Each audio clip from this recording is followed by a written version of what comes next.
오늘 우리가 함께 읽은 이사야 1장 1절부터 20절 말씀을 가지고 순종과 거절 사이에 선 유다, 순종과 거절 사이에 선 유다라는 제목으로 함께 말씀을 살펴보기로 합니다.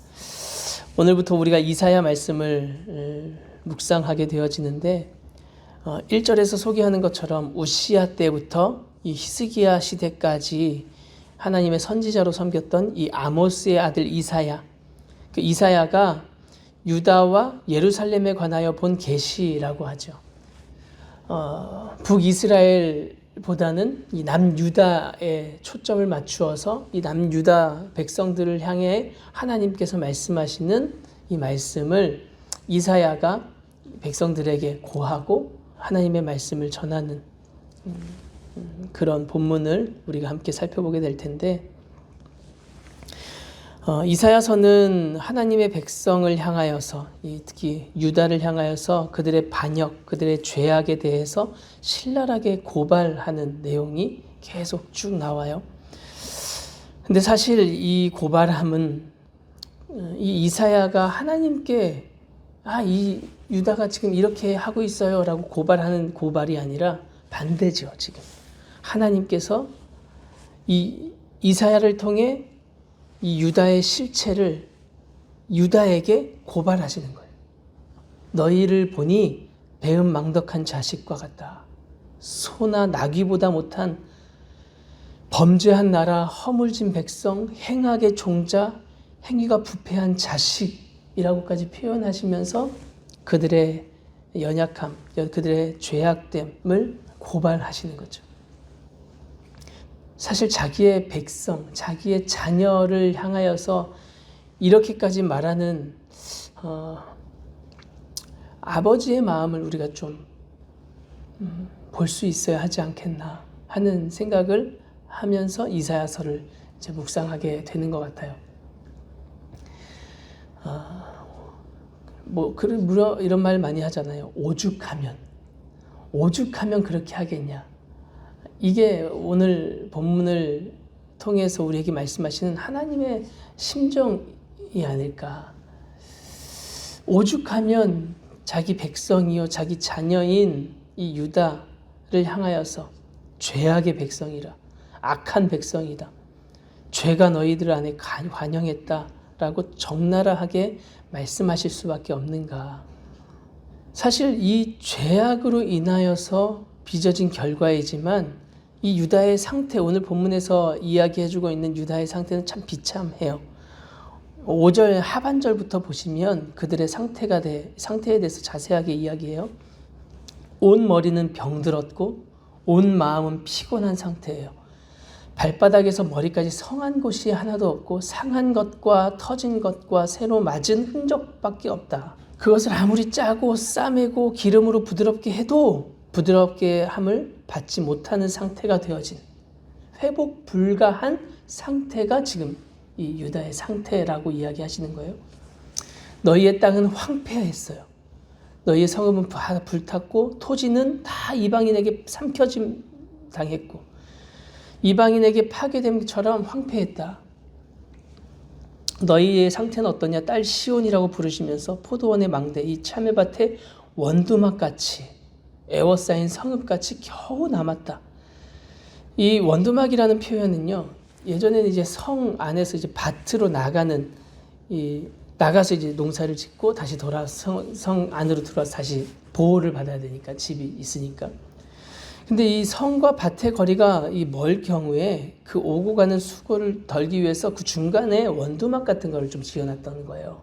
그러니까 임시 처소죠, 말 그대로. 그러니까 임시로 작은 처소를 마련해 놨으니 그게 얼마나 허술할 거예요. 초라할 수밖에 없었고.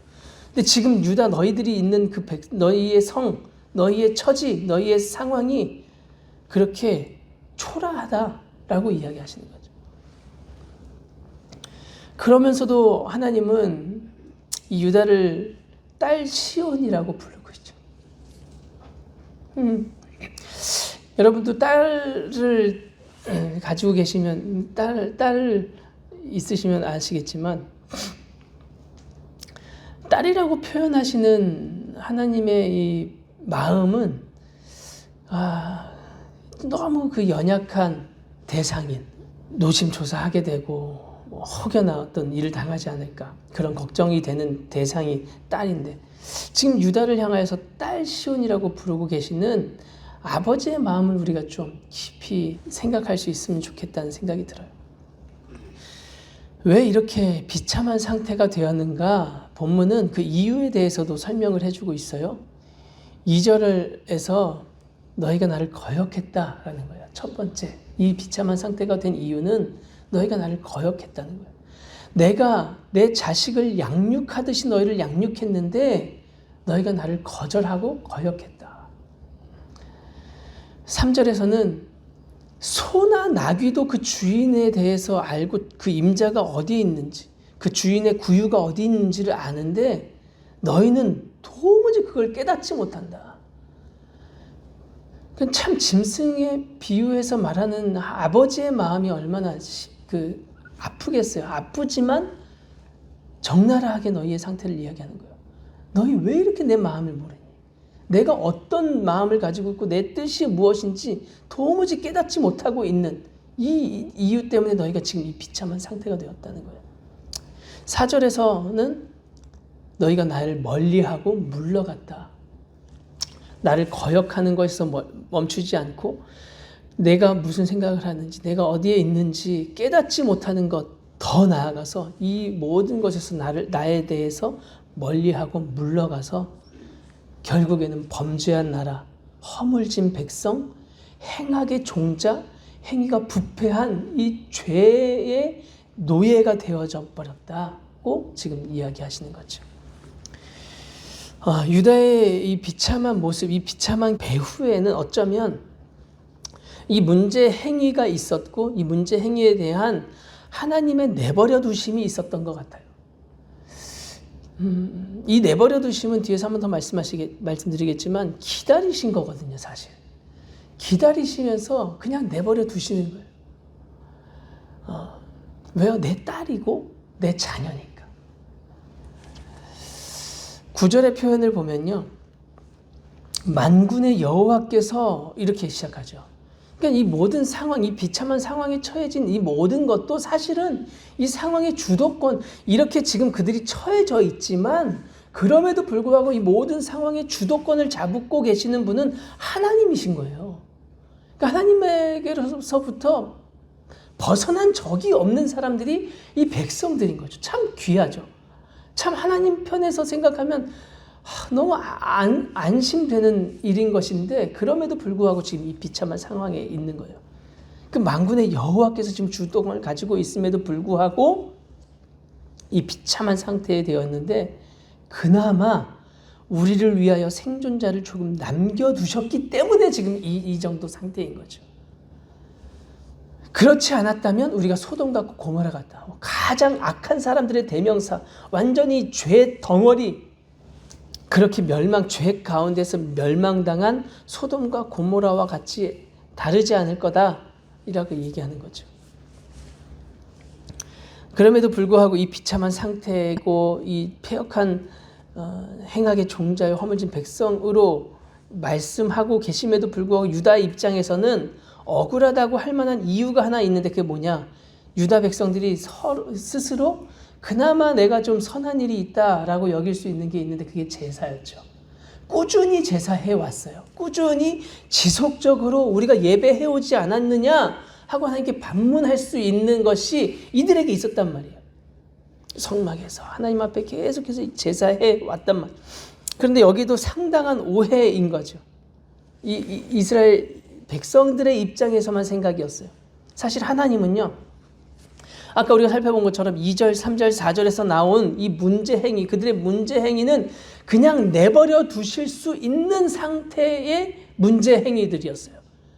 그러니까 그나마 그건 내버려 두시는, 기다려 주실 수 있는 죄의 문제였다고요.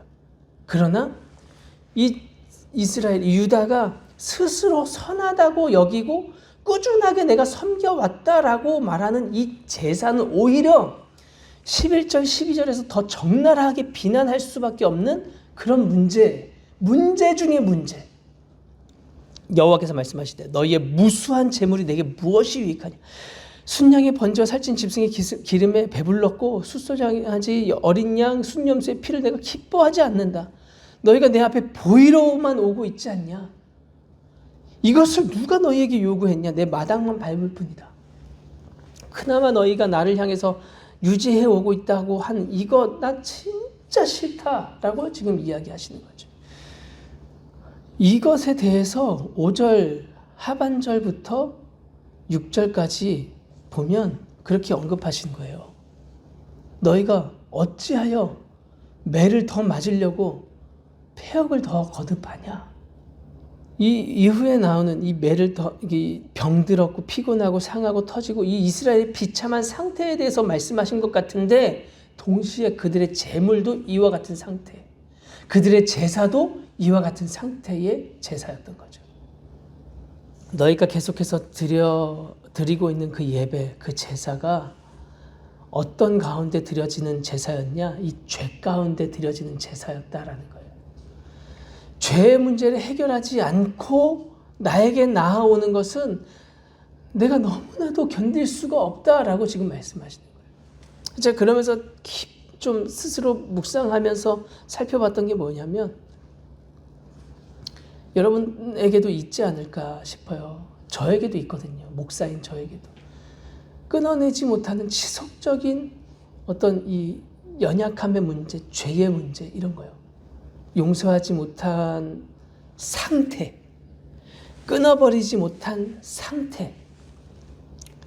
그거 가지고 물론 우리는 하나님 앞에 이 유다가 지금 말하는 것처럼 우리 그래도 이렇게 하고 있었잖아요 라고 말하지만 그걸 너무 싫어하셨던 거예요.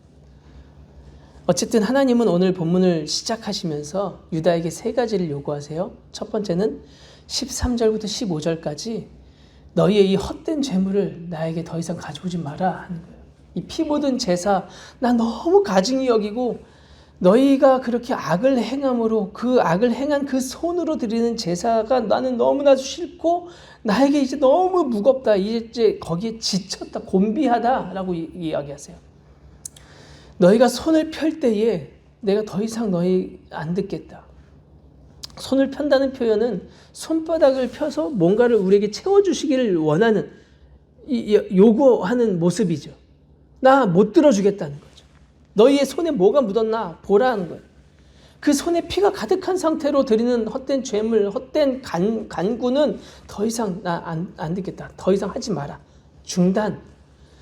어떻게 보면 여러분 예배의 중단이 되어진 오늘날 지금 이 사태, 이 상황을 우리 영적으로 본다면 이렇게 볼 수 있지 않을까요?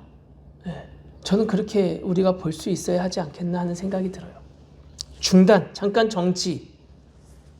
두 번째 요구는 16절에서 스스로 씻어 깨끗하게 하라는 거예요. 악한 행실을 버리고 악한 그 행실을 그치라는 거죠. 중단하라. 그러니까 여기서 우리는 내가 그치지 못한 악한 행실이 무엇인가, 스스로 씻어 깨끗하게 하지 못한 문제가 무엇인가를 자세히 살펴야겠죠. 물론 내 것도 물론이지만 내가 속한 교회의 문제, 내가 속한 이 나라와 민족의 죄의 문제 무엇인가 분명하게 중단할 수 있는, 지금 중단하라는 하나님의 요구를 우리가 들어야겠죠. 세 번째는 17절에 이야기하죠. 선행을 베풀어라. 정의를 구하라 이야기하세요. 학대받는 자를 도와주고 고아를 신원하고 과부들을 변호해주는 이 3가지를 종합해 보면요. 한마디로 말하면 참된 회개예요. 참된 회개를 지금 요구하고 계시는 거죠. 막연하게 하나님 내가 이렇게 죄를 범했습니다. 피 묻은 손을 가지고 피 묻은 상태로 잘못했어요만 아니라 여기서 변화됐으면 좋겠다. 변화된 모습으로 나에게 나와라 하시는 말씀인 거죠. 제가 이런 의미에서 우리가 늘 예배할 때마다 대표기도 때 나오는 제목이 있죠. 물론 그 회개의 기도를 하지 않아야 된다라는 말이 아니라 그게 좀 바뀌어야 되지 않나 하는 생각을 늘 저는 좀 하거든요. 하나님 우리가 이 한동안 한 주 동안 살아오면서 하나님의 말씀에 순종하지 못했고 죄를 범했고 그렇게 나왔습니다. 용서해 주십시오. 이 제목은 늘 빠지지 않고 등장하는데 사실 어쩌면 지금 하나님이 나 이제 너무 지쳐, 나 그거 듣고 싶지가 않아라고 말하는 그걸 지금 우리가 매주 하고 있는 것이 될 수 있단 말이에요. 그러니까 우리가 용서해 주세요만 반복되는 것이 아니라 되돌이켜서 회개함은 물론이요, 단순히 용서만 비는 것이 아니라 하나님, 그럼에도 불구하고 내가 이렇게 선을 행하고자, 내가 이렇게 변하고자, 하나님 앞에 이 말씀 앞에 내가 순종하고자 이렇게까지 애썼는데 잘 되지 않았으니 하나님 불쌍히 여겨주세요가 되면 좋겠다는 마음이 너무나도 늘 드는 것 같아요. 하나님 지금 그걸 요구하시는 거거든요. 완전히 새로워진 걸 요구하시죠. 이건 우리 몫이 아니에요. 우리가 할 수 있는 일도 아니고요. 하나님이 해주셔야만 감당할 수 있는 건데 지금 말씀하시는 건 너희가 그 상태를 유지하면서 내가 마치 다 해결된 것처럼 여기는 이거에 대해서 지금 이야기하시는 거란 말이죠. 19절에서도 얘기하잖아요. 너희가 즐겨 순종하면 땅의 아름다운 소선을 먹을 것이고 거절하면 내가 완전히 불살라버리겠다 좀 얘기하시는 거예요. 이 상태를 유지하면서 그걸 싫어하시는 거죠. 말씀을 맺어야겠네요. 너무 길어졌죠. 이사야라는 이름의 뜻은 하나님께서 구원하신다는 뜻이에요. 하나님께서 오늘 유다를 고발하시고 비참한 가운데 내버려 두시고 기다리시고 그들의 피 묻은 제사에 대해서 막 신랄하게 비판하시면서 지금 회개를 촉구하면서 구체적인 변화를 요구하시는 이유는 단 하나예요. 자기 백성을 구원하시기 위한 거죠. 이 죄의 상태에서 어떻게든 내가 벗어나게 하고 싶으신 하나님의 마음. 오늘날 우리나라와 민족을 하나님이 바로 세우시고 싶어 하시는 그 심정이 하나님의 본심이라는 것. 오늘 우리가 기억해야겠죠. 우리가 구원받을 수 있는 길은 단순히 우리가 예배를 하고 행위를 하고 교회 생활하고 종교 생활하는 이 활동에서 얻을 수 있거나 그것으로 우리가 안위받을 수 있는 것이 아니에요. 하나님의 말씀 앞에 오늘 우리를 초청하면서 이 참된 회개의 자리로 우리를 초청하시는 이 하나님의 음성 앞에 하나님 내가 그렇게 나아가겠습니다라고 순종하느냐, 그럼에도 불구하고 내가 지금 나 충분한데? 라고 여기면서 거절하느냐. 유다는 지금 그 기로에 서 있는 거예요.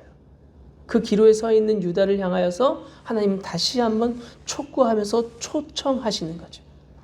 하나님의 이 말씀, 늘 하나님은 우리에게 회개를 원하시지 않나? 늘 동일한 생각이 아니라 오늘 이 시간 특별하게 하나님은 우리에게 말씀하시는 말씀으로 우리가 받고 그 말씀 앞에 우리가 순종함으로 참된 회개의 자리로 나아가기로 하나님 앞에 나아가는 그런 우리의 삶. 그래서 하나님 말씀하시는 즐겨 순종하면 땅의 아름다운 소산을 먹을 수 있는 이 회복의 기회를, 약속을 얻는 저와 여러분의 삶이 되시기를 예수님의 이름으로 축복합니다. 같이 기도하겠습니다.